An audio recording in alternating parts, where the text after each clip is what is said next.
Islamica.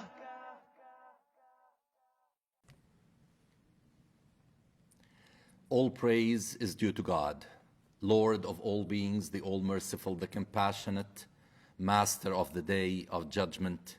You alone we worship, and from you alone we seek help. Guide us on the straight path, the path of those whom you have given your bounties, not the path of those who deserve your chastisement, and neither those who have gone astray. I greet you with the greeting of peace, with the greeting of love. May the peace, mercy, and blessings of Almighty God be with each and every one of you. Assalamu alaikum wa rahmatullahi wa barakatuh. You might have heard the popular saying that if we do not know where we came from, it will be impossible for us to know where we are heading. This is a saying that is mentioned usually in the context of appreciating history. And indeed, today, I will be talking about history, but I will try. I know people say that history is such a dry subject matter that whenever people hear that term, they basically shut off their concentration or they move to something else. So I want to ask you not to do that, because I'll try to make it as interesting as possible. I will not be talking about general history, but I will be talking about Islamic history in Canada. In 2007, a private member's bill was passed and translated into a proclamation by the Parliament of Canada, and that declared October of every year as Islamic History Month.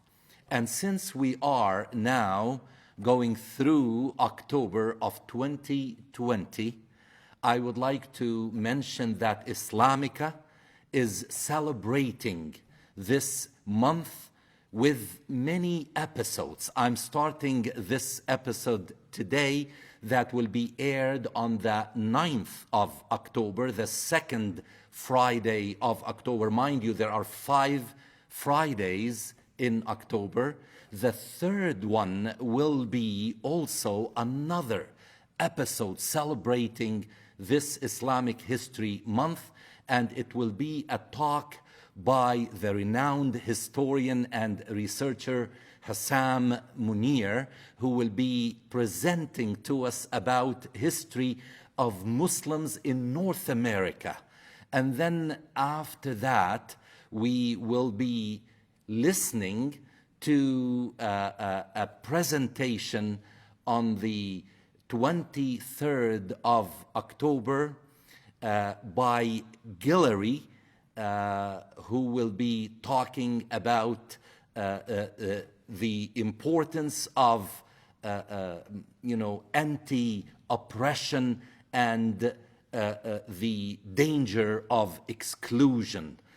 So we will be listening to those presentations, and today I will be starting to talk about where we came from and where we are today and where we are heading. So to start with, I would like to mention that Islam encourages movement of people on the surface of this earth. You know, the Almighty in chapter 4 of the Quran, surah number 4, surah called Women, He tells us, أَلَمْ تَكُنْ أَرْضُ اللَّهِ وَاسِعَةً فَتُهَاجِرُ فِيهَا. Don't you recognize the vastness of this earth, so that if you need to, you can move therein. You can move seeking better opportunities. You can move trying to reconcile your position so that you can enjoy better faith in the Almighty, so that you can establish yourself, so that you can spread justice and peace throughout this earth. So migration is an Islamic principle. So with that in mind, Muslims did exactly that. And from the place where all religious traditions originated, and that is known as the Middle East, Muslims moved throughout this earth, and they arrived at the shores of North America, and especially in Canada, more than 170 years back. And these are official records, by the way. And it is interesting to remember the names of the first couple, Muslim couple, by the name of James and Agnes Love.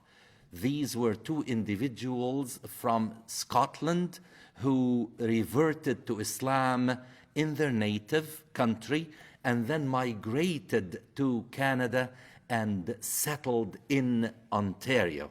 So this is in 1854. Remember, we are now 2020, so this is the first official record that Muslims arrived in Canada. Now, around 1912, Albanian Muslims started to arrive in large numbers in Canada. And on the eastern coast of North America, we know about Albanians settling in Boston and in North Carolina and in South Carolina. And there are now ancient Muslim communities from Albania settled in those parts of North America. Now, again, for the interest that is in it, the first Muslim to be born in Canada was a lady I met personally. She was born in Ottawa. Her name was Ava Wahab. She was born in 1914, and that lady was a dynamo. When I met her, everybody in Ottawa and beyond knew that if you want something to be done, just go to Ava. She was the first Muslim person to be born in Canada. Now, in 1938, and more specifically on December 12th, 1938, the first mosque in Canada was officially opened in Edmonton, in the province of Alberta, 1938. And it was actually officiated for the opening by the very well-known personality who provided the first translation into English from the original Arabic of the Quran, and that is Yusuf Ali. He was the one to come specially for that occasion. That was in 1938, the first mosque in Canada. And guess where was the second mosque in Canada? The first mosque in Ontario, second in Canada, third in North America. It was right here in London, Ontario. And whenever I mention this, I have goosebumps because I'm so proud of our heritage, of our Islamic heritage in London, Ontario. And that's the purpose I want to share with you how I caught up with that history when I arrived in London, Ontario in 1976, 44 years back. I specifically remember that date, July 19th, 1976. That's where I became part of developing this history, and I'm proud to mention that. Now, London, Ontario had a community that started to settle in this beautiful forest city that we are proud of around the turn of the last century, around 1901. This is where official records tell us that people from the Bekaa Valley in Lebanon started to arrive in London, Ontario. At that time, Lebanon was part of Greater Syria. So people settled in London, and they started to engage themselves in doing little businesses, in trying to sell things by roaming from house to house. And they called it, by that time, the original name was Kasha. You know, this is the Kashe or Kasha, that they put things on it and they went house to house to sell products. And by hard work, they discovered that they needed to socialize and reminisce about the old country. So they formed the Syrian Lebanese Club, and they used to meet at their apartments, and they used to talk. They used to, you know, as I read in the annals of history. And by the way, I want to share with you that the source of this history is this book written by a person that is, you know, he is so dear to my heart. His name is Hani Shawshar, and it is called Now and Then. And that's where I read about this history. You know, in 1901, they formed the Syrian Lebanese Club, and then around 1948, 1949, a serious wave of migration started to join those early Muslim settlers, and they continued to come from Lebanon, from Syria, from Palestine, but still mostly from Lebanon.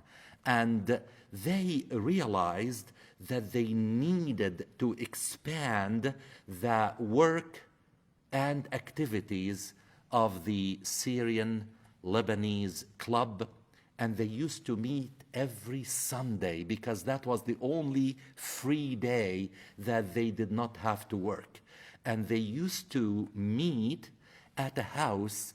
And I want to mention these things because every time I drive by that street, it's Erie Street off Warncliffe in South London. They used to meet at that apartment, and they used to offer their noon prayer, we call Dhuhr prayer, and they used to again talk about things from their culture.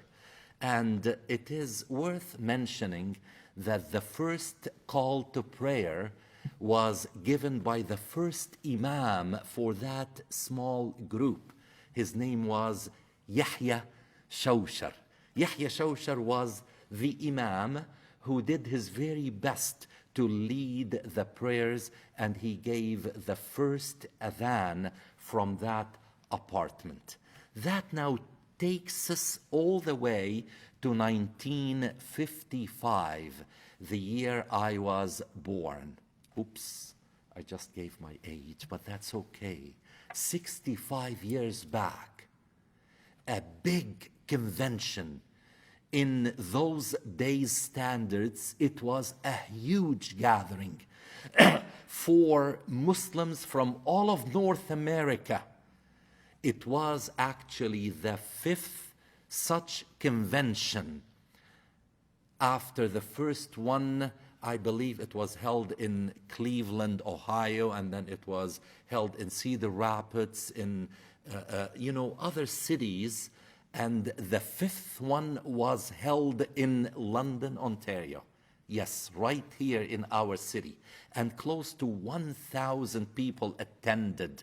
And as a result, those early Muslims living in London felt the pride that we've done it together, so we need to have a place of our own that we can call a mosque, a community center, a place where our families can meet, a place where the women can cook a meal together, where they can do arts and crafts, and the children and the young people can meet. And guess what they did? They put their money together, whatever they collected. Not a single penny was provided from outside of those early pioneers, and they purchased a house. Its number I still know, 157 Oxford Street West. It was actually a house next to the existing building that is 151 Oxford Street West at the intersection with Summit Avenue. You know, if you are going from Warncliffe, going all the way towards Wonderland, going west, you go up a hill, and that's where Summit Avenue is, and you see today that beautiful building, the London Muslim Mosque. Now, next to it was a house that now actually is the place of the London Islamic School. So they bought that house, and they, in 2 years, renovated it into a mosque from the way it was. And in 1957, they started to use it as the place for prayers and as a community center until 1964, when they had purchased the land next to that house, and together, you know, and these are stories of perseverance, stories of heroism, stories that I am so proud of. I am told by those early Muslims, and especially by Hani Shawshar, may God give him a long life, you know, and Muhammad Najib Jum'ah, those two individuals who are still alive from that generation. They used to come after a long and tiring day of hard work, and each one of them, whatever trade he was skillful in, used to contribute. One person to put the bricks, another person to do the plumbing, another to do electricity, another to pour concrete, and they did it together. When I arrived in 1976, I already saw that beautiful place. Now it was renovated, and it is much bigger than the way it was. So they became so proud of this mosque, the second oldest in Canada, first in Ontario, even before a mosque was built in the GTA. That was in 1969, the Jami Mosque on Bowstead Avenue in southwest area of Toronto. Now, back to 1964, it was officially opened, and the first Imam at that place was a man that I always remember, that I owe it to him for placing me on this path of sharing Islamic knowledge with people. We call da'wah. His name, may God bless his soul, was Ahmed Seed. When I arrived in London, I remember that gracious, kind, compassionate individual. One day, you know, he saw me during Friday congregation. And by the way, you know, even at best of times, we would not complete one line behind Mr. Seed, less than 50 people. In those days, he approached me and he said, you know, you look like an educated person. At that time, I was at the University of Western Ontario. And he said, why don't you next Friday lead us in the Friday prayers? I don't know why. I don't know what led me to say, sure, I will do it. It's just because of my background in public speaking, where I came from in Lebanon. So I said yes, because I thought that giving a sermon was just public speaking, and I had the skill already, so why not? I didn't think about where will I get the knowledge, the information, the material.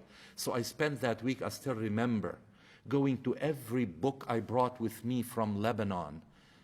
And I started to write and tear papers and write again. And I still remember the level of stress that I developed.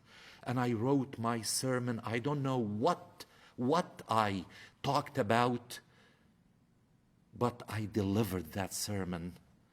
And apparently they liked it. And then Mr. Seed said, you know what, so that we don't put so much stress on you, I will alternate with you. I said, okay. And then after that, he said, no, we want you to do it. Until they went to Edmonton, because they heard of an imam that was in Edmonton. May Allah bless his soul. His name was Dr.Munir Khattab. Dr.Munir Khattab arrived, and he became the official imam of this mosque on Oxford Street. And then Dr.Munir Khattab moved to Toledo in Ohio, and he became the imam there. After him, Uthman Abdus Salam came from Egypt, and many other imams arrived. And, you know, this mosque continued to grow until 1994, when the community became so large that people wanted to have another facility that will appear in this beautiful city. So in 1994, the Islamic Center of Southwest Ontario was officially opened. You know, this place here did not look like that. This place used to be a training facility for General Motors. They used to have their officials, their trainees come here, and they used to teach them about different skills. And I still remember when we moved to this facility, the prayer hall was just to my right, a very small space. And then later on, we decided that the numbers now are becoming overflowing. So we renovated that. And I want to recognize that there were many people like Hani Hassan, like Hisham Slim, like brother Naeem, who you know, put their skills together, and they produce such a beautiful place that we are using now. Now we have these two major big facilities, plus there are the Mac Center, there is the prayer facility in North London, there is also at Taqwa Islamic School, there's also another facility in downtown London. Muslims in London now, you know, are almost 40,000 people. You know, London now has, actually, listen to this, it is the second largest percentage of Muslims in North America. It is recognized that Dearborn, you know, a suburb of Detroit, has the largest percentage of Muslims per capita. The second one is London, Ontario, with a 12% of its population being Muslim. And we are proud contributors to this society. You know, I am proud to mention that Hani Hassan was the first Muslim from the second generation who joined Western University. And Hani Hassan actually is someone who was awarded the Order of Canada, an award that is so privileged, and not very many people have that privilege. And he was the past chair of the Board of Governors of Western University. We have many people who were on city council. We have many people who have businesses that are contributing to the economy of this city and throughout Canada as well. You know, in 2015, the first ever minister of the Islamic faith was a member of the Trudeau government, Mariam Munsif, in 2015. And now, this year, 2020, the first lieutenant governor ever in Canada, of Alberta, is a Muslim. And in Toronto, there are so many people who are contributing big time, whether it is in politics. By the way, you know, as early as 19, I have to check my notes here, 1964, Peter Baker, from Lebanese origin, was the first ever Muslim to hold public office, and that was in the Northwest Territories. He was a member of the Legislative Assembly of the Northwest Territories. Now there is a mosque even in Inuvik in Northwest Territories. It was established in 2010, 10 years ago. In the Northwest Territories, there are mosques all over the country. Muslims in Canada now number about 1,500,000. So 1.5 million people, Muslims, live in Canada. And despite all the propaganda that is the result of a global cloud that sooner or later will pass, and the Muslims will be recognized for what they want to do. We did not come to North America to establish anything but goodness as our way of life. Islam encourages us to do, wants us to do. So we are here to establish a kind of society that is inclusive, a kind of society where there's no difference, as we hear from the saying of Prophet Muhammad, peace be upon him, that there's no difference between a Muslim or a non-Muslim. There's no difference between a person who speaks Arabic or other languages, a person who is white in skin color or dark or black or red or yellow. It doesn't matter. All of us originated from Adam, and Adam came from earth material.